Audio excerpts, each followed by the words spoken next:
It is now 20 to 3, and I'm just gonna eat my lunch and do a worksheet for pharmacology. We have like five or four worksheets due by this Friday, so I'm gonna be busy doing that until about maybe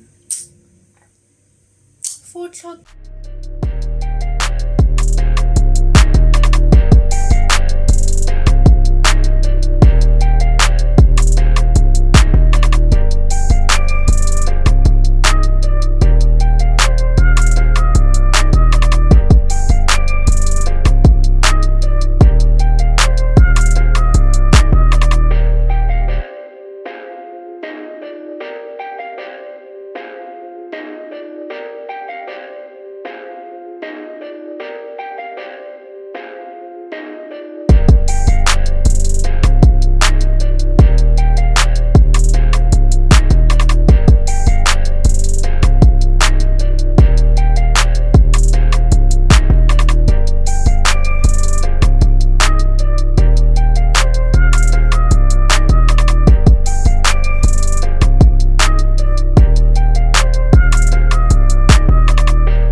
As how you gonna first convert that clinical scenario. It is currently 9 o'clock, and as you saw, I had class at 7 p.m. I am busy with my EBM blog, which is evidence-based medicine. It's similar to medical research, and I forgot what they called it in first year, but it's basically research in medicine. At 7 p.m. the doctor was just explaining to us what we need to do for our assignment. We have to find an article on a specific scenario and then basically critique that article and comment on why we chose that article and why we think that article is good for that specific topic, that specific scenario that he gave us.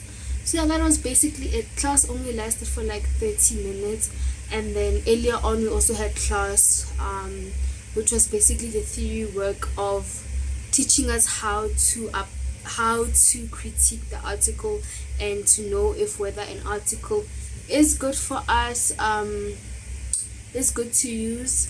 And then yeah, that's all I did. After that, after class my friend came to check up on me, and she bought me a donut and apple munch. Thank you very much. After that, I came and I cleaned my room a bit, like tidied up, washed my dishes, and folded my laundry.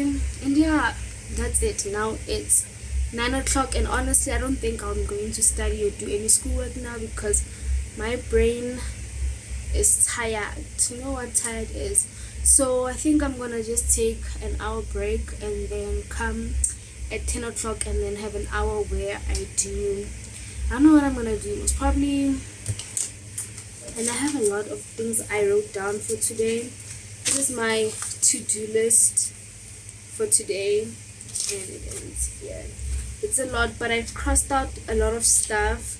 Yeah, but at 10 I think I'm just going to look at the stuff we did today at EBM and print out some of the stuff and print out some of the lecture notes that I have, because I got a printer. My boyfriend gave it to me, so yeah, I can now print my slides and stuff in the comfort of my own room, and I don't have to go to the library on campus and print out my things. But yeah, that's what I'm gonna do. Probably see you guys at 10 p.m. because my phone is low, so I'm gonna let it charge right now, and then I'll continue filming and say goodnight to you later. Bye.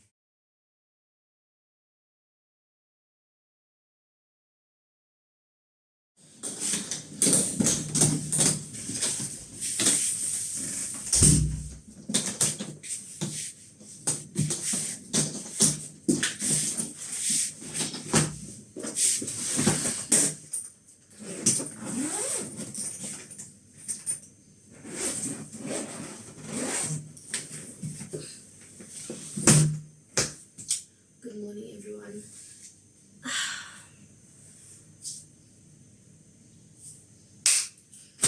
My room looks like this because of SMU. Student Affairs, Residential Offices, SRC, House Community of our dumb res. We were supposed to be moving yesterday because our contract at this res ended yesterday. But we did not move because no one knew what the fuck was going on. First of all, no one wanted to move from here. They were forcing us to move out. Then we're like, okay, fine, you're forcing us to move out. We've packed and we're ready to move. Now it's time to move. They have done shit all. There is no res that we are moving to because it's not ready to take us. Other students from another res, which is a sister res to us, had to move at 4 p.m. till midnight moving, and when they moved there they found that there weren't beds for everyone, so at night they had to go running around looking for beds, trying to see if they can get a mattress to sleep on. Like, I'm honestly so annoyed. I spent my whole weekend packing everything in my room because they told us we were moving 2 days before we have to move, mind you. 2 days eviction notice. They're saying you guys are moving out. Then when it comes to moving, we are not moving because they haven't done anything. How can you tell people that they're moving without having a destination for them to move to? I wasted my time packing the whole weekend when I could have been catching up on some schoolwork. Now look at me. Yesterday they cancelled academics because we were supposed to be moving. We woke up early, finished packing everything. When we sat here, waiting for buses to come, nothing. We asked the house com what is going on. Silence until 10 p.m. Until 10 p.m. when we forced a meeting on them and asked, I don't know who is this, the SRC president or the residential officer, to come and address us and tell us what the F is going on because no one is knowing what is going on. And then he comes there with some bullshit like he also doesn't know. Like, sir.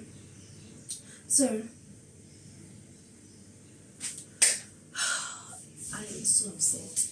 So yeah, now I have clinic today. I have my EBM block still, and in our EBM block I have to go to the hematology clinic and do an assessment. So now I'm scavenging through the things I packed to check for a formal outfit to wear because I am going to George Mukai. My mom even went to the dustbins there by the hospital looking for boxes for me to pack my stuff, looking like a crazy lady. Okay, I missed out on a trip to Cape Town to help my little sister go to Cape Town because she's doing first year there. I missed out on all of that for nothing. And then my race looks disgusting and there's cockroaches everywhere. And mind you, I didn't bring the cockroaches, okay? I found the cockroaches here. I invaded their home. There's a roach in my bag.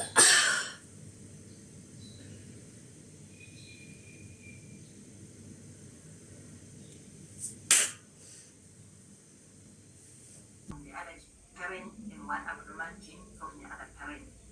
Or they can have a normal child, which means both the parents are going to give the child the normal gene. So these are the possibilities. So the fifth child.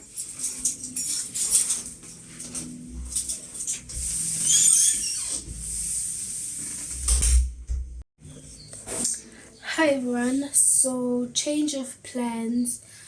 I left here at around 1 minute to 12 or like 2 minutes to 12, and apparently the bus driver left earlier, so I missed the bus, so I can't go to the hematology clinics because currently it's 1 p.m.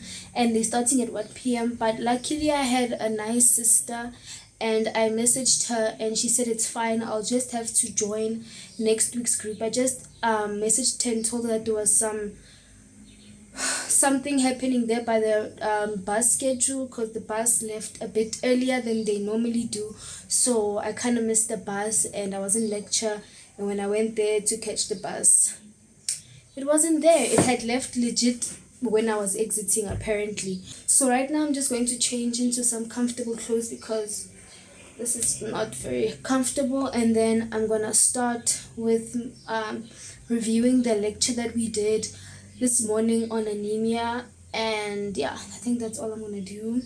I'll keep you guys updated. So far we still don't know whether we're moving or not. They said they're going to tell us by the end of today.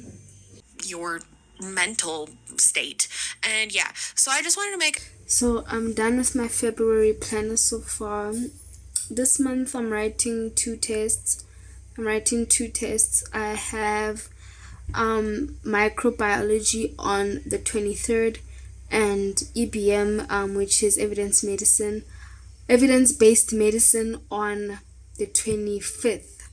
So I just planned out my study timetable. I'm not done yet, as you can see. I still have these days to fill in. However, we haven't started with those lectures. I have those lectures tomorrow. Most of this is catching up because they started school the week we had to register, so you had to either sacrifice if you're going to register or if you're going to attend. And on these microbiology classes, the first, I think, 4, this is one class, but I divided it into 2 days so that I can be able to have like more time to do other stuff and not just do microbiology. So I spread it out. So they did the first 2 sessions the time we were registering, and with this lecture she was doing self-study, so we had to access the lecture notes on Blackboard, and you wouldn't be able to access the lecture notes on Blackboard if you didn't register. So I just decided to go to register, and that's that. With the other 2 sessions is just revision. Also virology is revision because in the class I didn't understand most of the stuff that the lecturer was saying. So yeah, that is my plan. And then I have my daily timetable here. I am feeling tired and I had a long day. When I missed the bus, we ran to try and see if they're at the other res, the sister res that we have, that they moved. But at that time it didn't click in my mind that they moved them, so the bus won't go there. So we ran, and it's like walking distance, about 15 minutes away. So we ran, and then when I arrived I'm like, shit, the bus won't be here. So I had to run back here, and then when we found the bus there, they're not going back, and it was just an ordeal. Just tired and exhausted, so I'm just gonna sleep or like rest a bit, and then I'm gonna come back and do some anatomical pathology questions from our last lecture, just to practice that and start with my learning. It is currently midnight and I was able to finish 10 practice questions, and while I was doing that I was reading through the slides to understand why I got some things wrong, and I was able to study 20 new slides. So yeah, that's what I've been doing since about 7 p.m. so for about 3 hours. I could have done more, but I got distracted sometimes, but that's fine. I'm kind of proud of myself. So good night everyone. Good night Nyanyani. What is that? Good night everybody. I'll see you in the next clip. I feel like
not sure if you guys are going to be able to see me because I'm sitting like right directly by the sun, but I don't have anywhere else to sit because every other place is taken.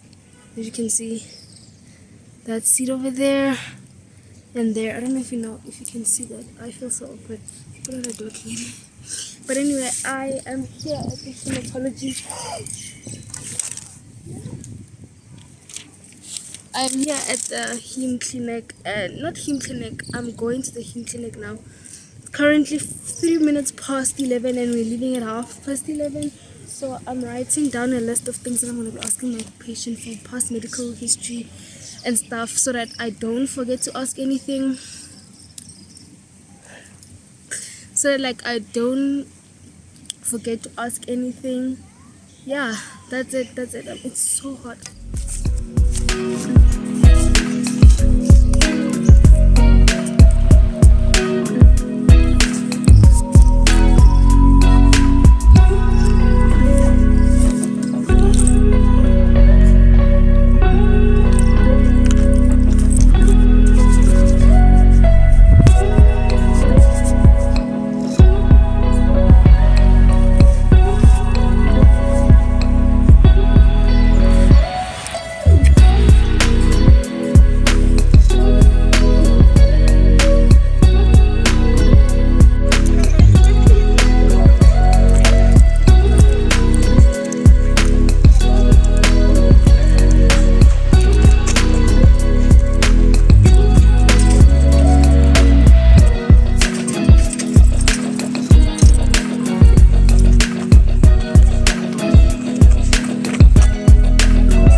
replacement of the bone marrow by these fully differentiated blast cells.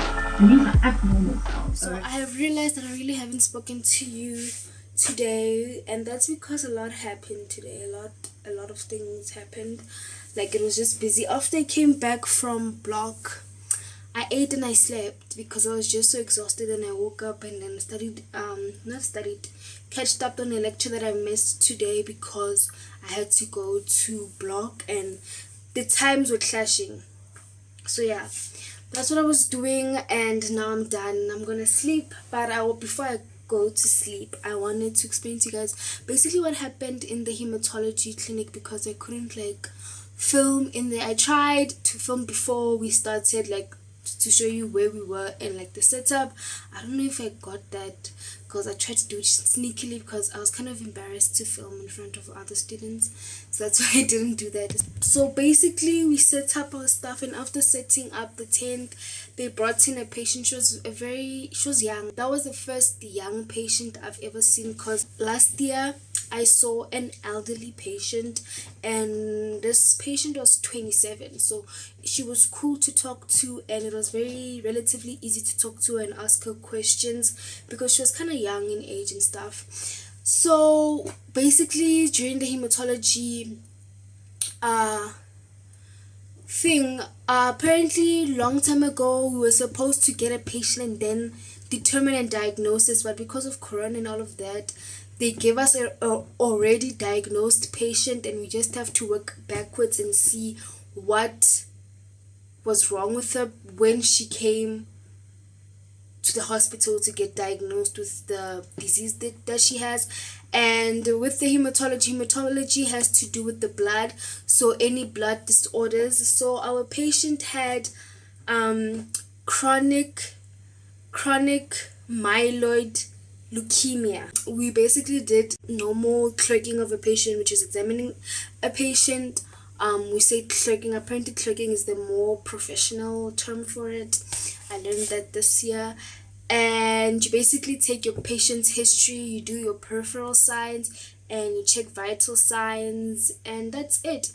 And then we had to also go through the patient file to get some certain information.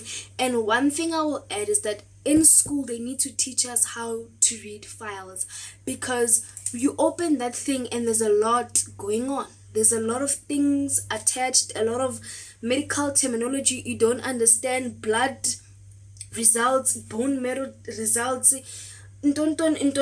bad handwriting here, good handwriting here, like a lot. There's a lot going on. You don't even know where to start. So I feel like they need to teach us like what to look for, like what does everything mean in a patient file, if that makes sense, because you just open that and you see a lot of things and you're like, okay, what does this mean? Is this important? Is this not important? So they need to teach us together with whatever else we're learning. But yeah, that's all we did. We went through the patient file. We're allowed to take pictures for our assignment because I have an assignment to write down all the findings that we had on the patient and write down what were her blood results if she were to come with the chronic, what's the short word for it? SML. Yeah, no, not SML, CML, which is chronic myeloid leukemia. We have to write down blood results of what her blood results would have been before she was diagnosed with that, when she came ill to the hospital, and write all the findings that she would have had that time, because remember, now we're working backwards, no longer working forward. So yeah, that was my day. After that, I came back here and I ate and I slept. That's basically all that happened. It was very insightful and it was fun going there, even though when the sister told us the patient's diagnosis, I didn't know what that was. But I think it would have been nicer to know what it was, like if I attended the class prior, but I couldn't because the time clashed with my block time. But it was still interesting to have seen that, and then even though I didn't know anything, but because I was exposed to a patient who had that, and now when I went back to my theory, it kind of made sense, everything the sister was saying during the clinic. So yeah, that was pretty fun, seeing like all the things that she was saying making sense in my head, like, oh, that's what she meant, you know. I'll probably see you guys when I go and submit my assignment, and then that would be it for my EBM block. And the thing we have left to do with EBM is to just submit an assignment as well on the same day that I'll be submitting